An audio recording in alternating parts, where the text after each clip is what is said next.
meninas, boa tarde novamente. Estou aqui para passar para vocês o capítulo 2 do livro Só Deus Pode e Vai Restaurar o Seu Casamento, né? Esse livro aqui eu vou mostrar para vocês. Aquelas que ainda não baixaram, baixem ele, tá? Que é um livro que vem restaurando alguns casamentos, não só o casamento, mas ele restaura também as meninas, né? Quem lê? Tá aqui, tá? A autora é Erin Ellie. Esse livro, ela lançou esse livro após um problema no casamento dela, tá? E ele tem ajudado algumas meninas, né? A gente tá no capítulo 2, tá? Eu vou dar um ajuste aqui, né? Como eu falei, eu sou nova nisso, né? Então, eu queria primeiramente agradecer, vamos agradecer a Deus por esse trabalho, vamos primeiramente agradecer e pegar na mão do Senhor, vamos ser bem rápidas, né? Pai, que o resumo que eu vou fazer aqui agora, Senhor meu Pai, venha como semente ao coração das suas servas, que ela possa ouvir, meditar e que seja para a glória do teu santo nome e haja transformação nas suas vidas, em nome de Jesus. Eu fiz essa oração bem rápida, que é pra gente poder poupar tempo, para não ficar um vídeo também bem prolongado. Porque eu sei que muitas vezes a gente tem afazeres, né? Os dias estão tão corridos. Eu falo porque eu sou mãe sou mãe de gêmeos, então é complicado. E ultimamente aqui eu moro no Rio de Janeiro, tem estado um calor, é muito grande, muito quente. E eu aproveito uns minutinhos assim, é o horário que meus bebês estão dormindo e o horário que já tem bastante coisa adiantada pra janta. Então vamos lá, vou botar aqui pra vocês, ó. Capítulo 2, ó. Capítulo 2, o oleiro e o barro, tá? Eu vou ler o versículo e vou passar os pontos principais, tá? Capítulo 2, o oleiro e o barro. Nós somos o barro e tu, nosso oleiro, e todos nós a obra das tuas mãos. Isaías 64, versículo 8. Quando estamos passando por uma crise em nosso casamento, é muito fácil focalizar no que nossos maridos estão fazendo conosco. Enquanto você fizer isto, irá somente debater-se e nunca chegará à vitória. Não aprenderemos que nossos maridos não são nossos inimigos. No capítulo 8, ganho-se palavras, é verdade. A gente, no meio da situação, a gente olha o que ele está fazendo. No primeiro resumo, eu passei o quê? Que nós também temos participação com isso, e temos mesmo. Ou seja, Deus automaticamente mostra pra gente o que a gente está fazendo de errado. E a gente, por orgulho mesmo do ser humano, não da mulher, mas do ser humano, automaticamente a gente pega, não é culpa minha. É ele que fez isso. Ainda mais se o nosso marido comete adultério. Entendeu? Então, assim, fica mais pesado pro lado dele, se ele comete erro. Portanto, a gente consegue enxergar mais o erro dele do que o nosso. Mas há sempre alguns motivos que nós estamos... Alguns casos, como eu poderia explicar, a gente sempre tem participação nisso também. Num casamento, um só faz, os dois, tá? Então, no capítulo 8... Ganho sem palavras, ali dá bastante dicas, mas é mais pra frente, né? A gente vai fazer também um resumo. Ali explica verdadeiramente quase toda a situação, né? Como você pode ganhar o seu marido sem palavras, sem gritar, sem falar, só na base da oração, mas aí é assunto pra mais pra frente, né? E como eu falei aqui no começo, muitas vezes a gente fica pensando no que ele fez e fica parado, não age. Deus pode te mostrar várias coisas, mas você fica presa naquilo que teu marido fez, tá? Vamos aprender neste capítulo que Deus muitas vezes não está mudando o comportamento dos nossos maridos, porque Deus está usando as coisas que eles estão fazendo como torno do oleiro e suas mãos para moldar-nos mais a sua imagem. Algumas meninas têm ouvido falar que muitas vezes quando a gente está no deserto, a gente passa por alguns momentos no deserto, só que a gente esquece o quê? A gente pensa no problema. E não para pensar que muitas vezes Deus está botando aquilo ali porque Ele está te quebrando e te mudando de novo. Falo por experiência própria, porque quando teve alguns momentos da minha vida que Deus me pegou, quebrou, mudou, doeu, como agora, né? Nos últimos meses eu tenho sentido isso.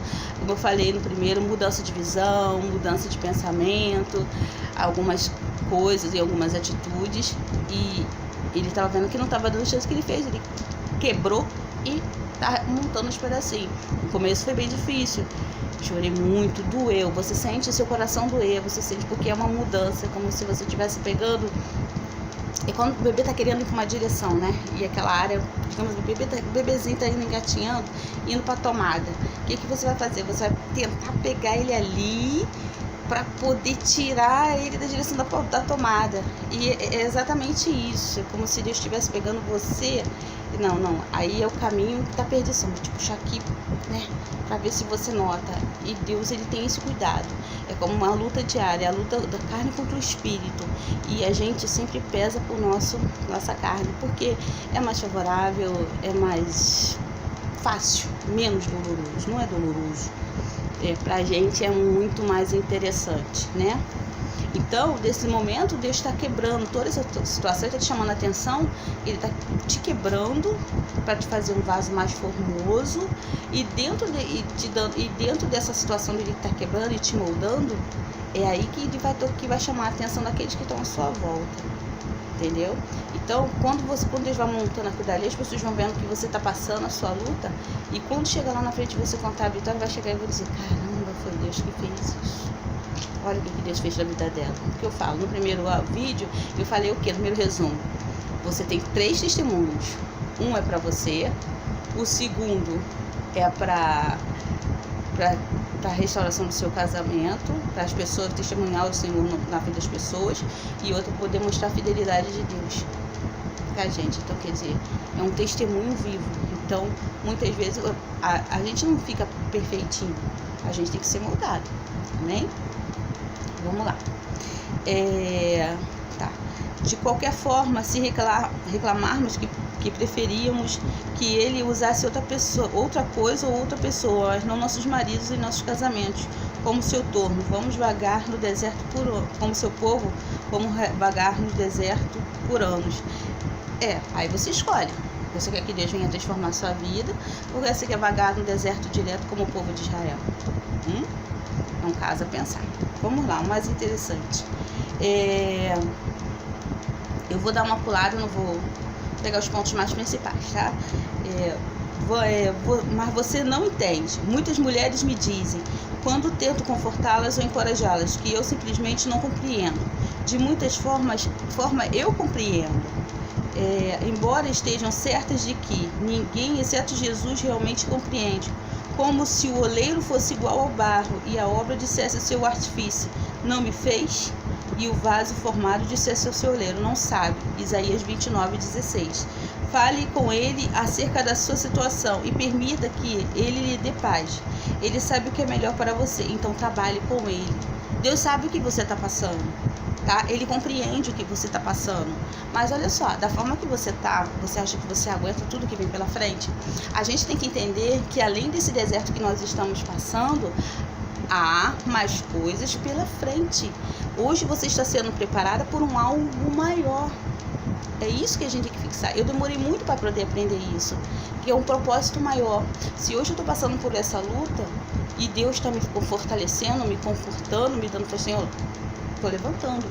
É porque eu sei que Ele está me preparando pelo que vem para frente. Sempre vem algo à frente. Estar com Deus é subir degraus, são fases. E assim, é um crescimento maior.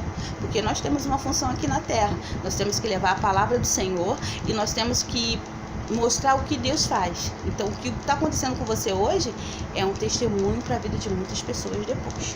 Vamos lá. Você está em suas mãos. Eis que como barro na mão do oleiro, assim sois vós na minha mão. Jeremias 18:6. Esse versículo eu tenho na cabeceira da minha cama. Anotei papéis, né? Que no próprio livro, a própria autora ensina você a andar com cartinhas, né? Para você, são versículos, né? Então eu botei, a minha cunhada Cláudia, ela me ajudou. Ela botou na casa dela, eu cheguei na casa, que um monte de papel na parede, no banheiro, no quarto. Ela, Carla, é para que todo momento de desespero que eu tiver, eu tenha uma palavra do Senhor para mim. Eu me dirijo para essas palavras e o Senhor vai me dirigindo me dando força. E é verdade. Eu tenho esse versículo aqui, ó, que eu acabei de ler. Eis que como o oleiro, eis como o barro na mão do oleiro, assim sois vós na minha mão. Jeremias 18:6. Eu tenho ele na cabeceira da minha cama, junto com Ruth, né? O livro de Ruth lá escrito. Por quê? Todas as vezes o Senhor está sempre me quebrando. Entendeu? Então é aquela coisa, esse versículo me dá coragem e força para continuar. Vamos lá. Não é reconfortante saber que você está nas mãos de Deus? Embora seu marido possa dizer, aqui você dizer a você que ele não se importa ou tratá-la como se não se importasse, seu Deus se importa. Então, Deus se importa com você.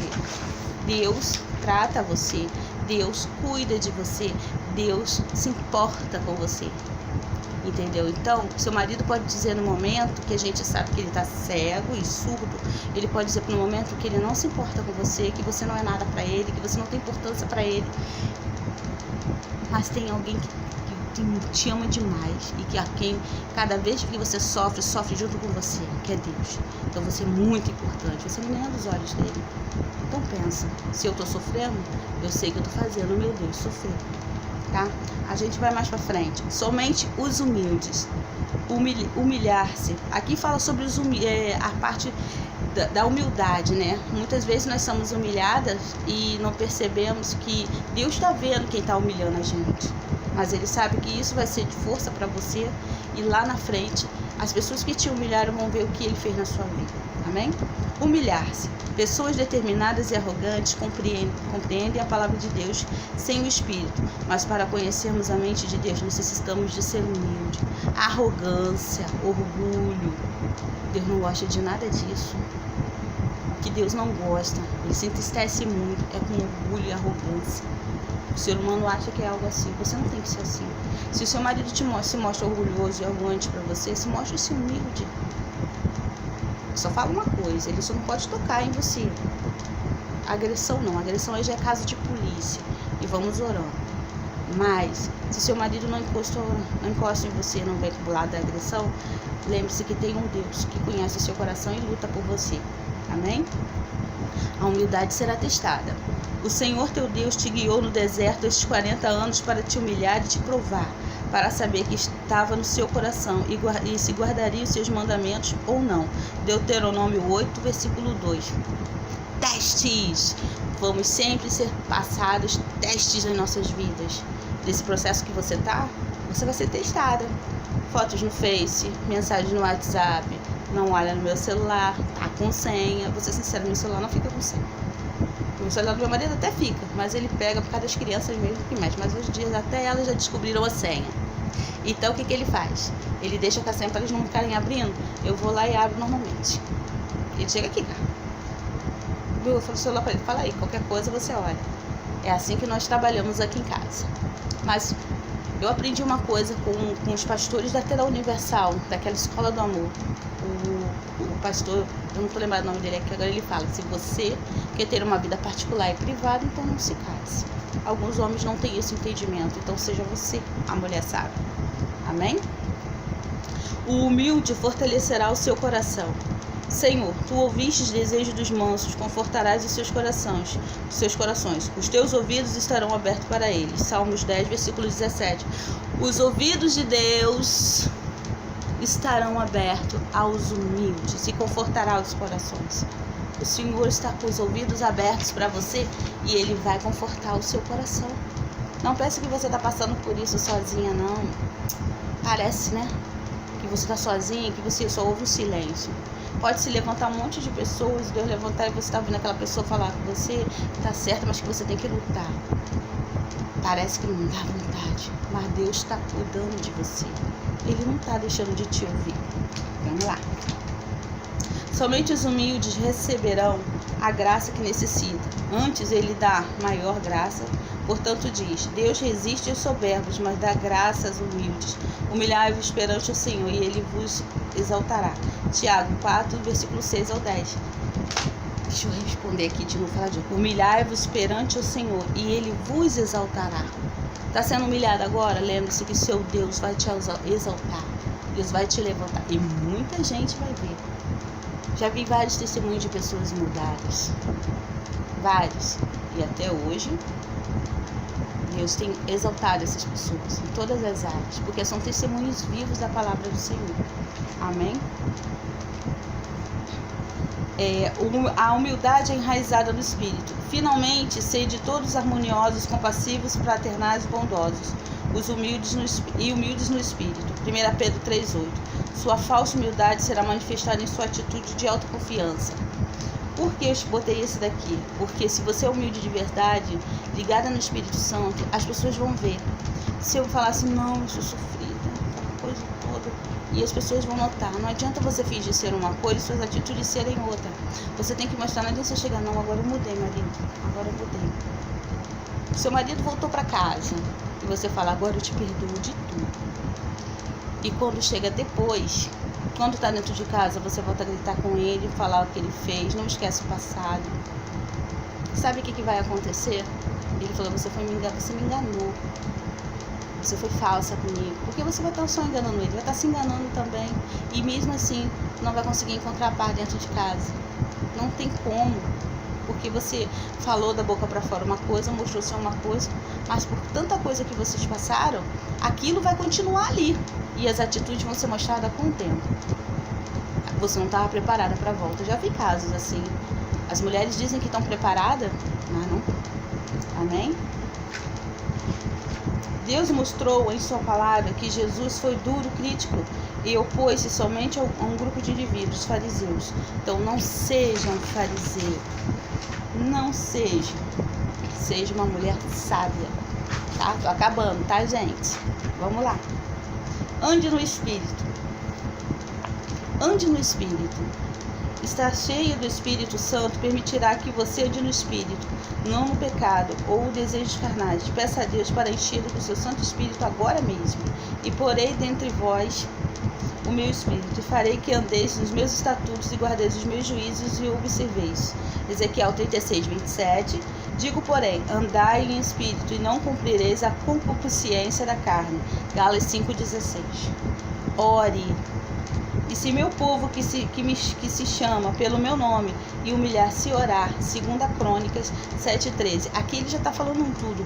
Ande no Espírito, busque em oração, busque em adoração e louvor, faça jejum, faça campanhas pela vida espiritual e deixe Deus trabalhar na sua vida, né? Ore, né? Que Deus vai transformar a sua vida, amém? Vamos lá. Para finalizar, qual a condição necessária para ser ouvido, né? A condição para toda bênção. Adeque-se seus desejos à sua vontade. A promessa de Jesus é baseada nesta condição: se estiverdes em mim e as minhas palavras estiverem em vós, pedireis tudo o que quiserdes e vos será feito. Se você estiver caminhando com o Senhor, se você estiver junto do Senhor, caminhando diariamente, fazendo a vontade, principalmente em obediência, Ele vai ouvir. Amém? Ele vai cuidar disso, vai estar sempre ali e vai tentar fazer o máximo, dependendo das suas atitudes, para dar aquilo que você necessita. Que no caso agora é a restauração do seu casamento. Mas lembre, a restauração do seu casamento não é só a restauração do teu marido voltar para casa. É a restauração do seu casamento, o renovo na sua vida espiritual e emocional. A conversão do seu marido que vem logo após a restauração. Que muitos maridos, que o marido ele não volta convertido para casa. O marido, ele volta para casa querendo a família dele de volta. Mas, mediante as suas atitudes perante Deus e obediência com Deus, ele vai querer esse Jesus também. Então, há várias coisas nisso.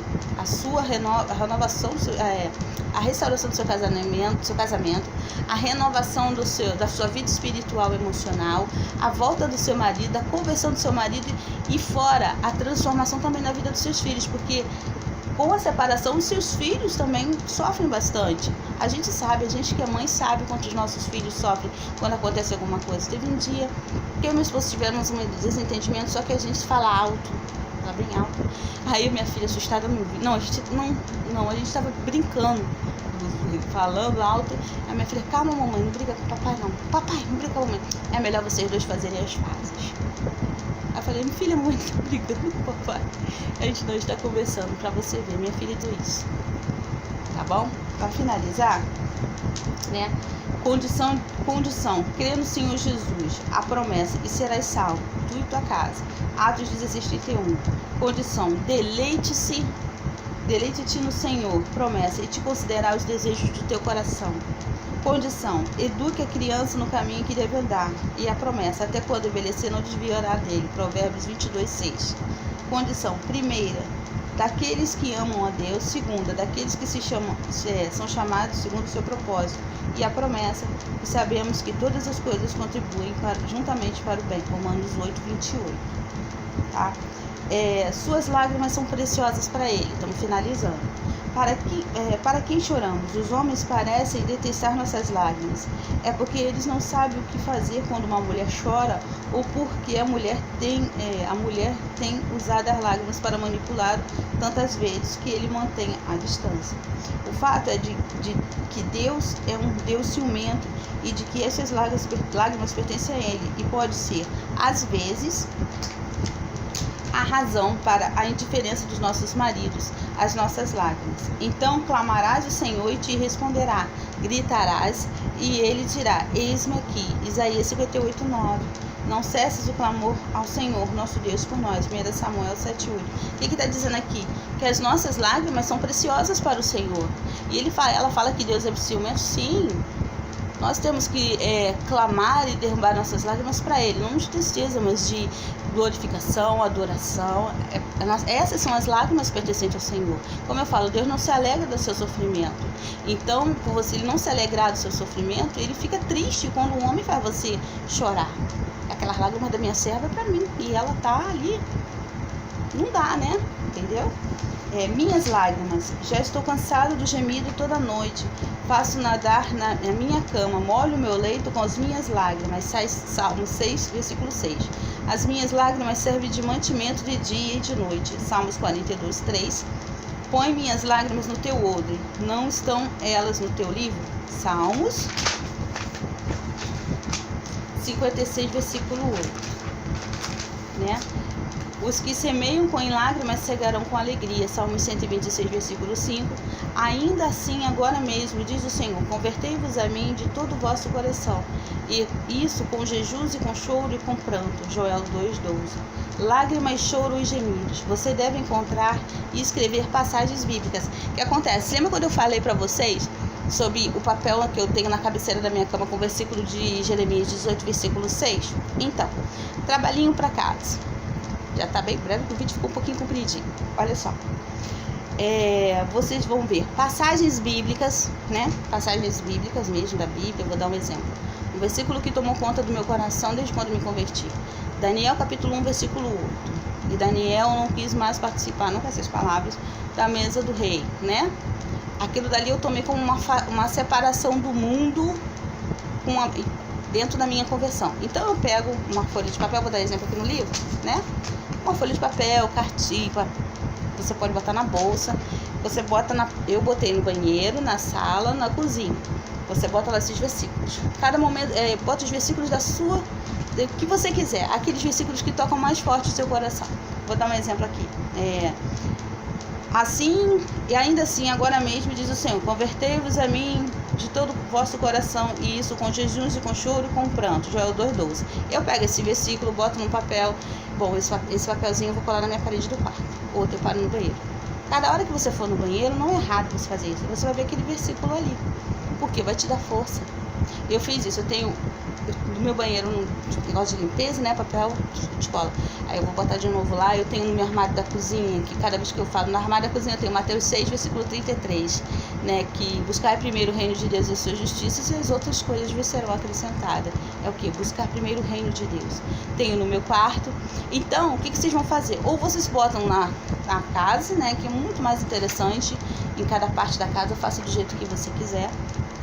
Ou você pode botar na sua bolsa, como está dizendo aqui, ó. Você deve encontrar e escrever passagens das Escrituras que irão ajudá-la a entender a sinceridade do coração, necessária quando clamamos a Deus, especialmente pela salvação dos nossos maridos por um casamento quebrado ou problemático.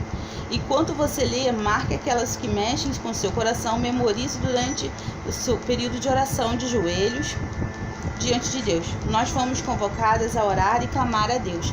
Você pode botar onde você quiser, da sua escolha, tá?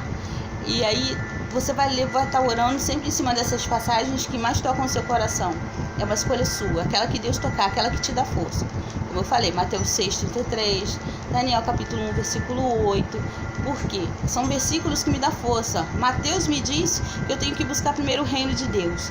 E Daniel capítulo 1, versículo 8 me diz o quê? Que eu tenho que me separar. Eu decidi não participar mais daquela mesa do mundo. É a minha separação do mundo e minha ida para Cristo.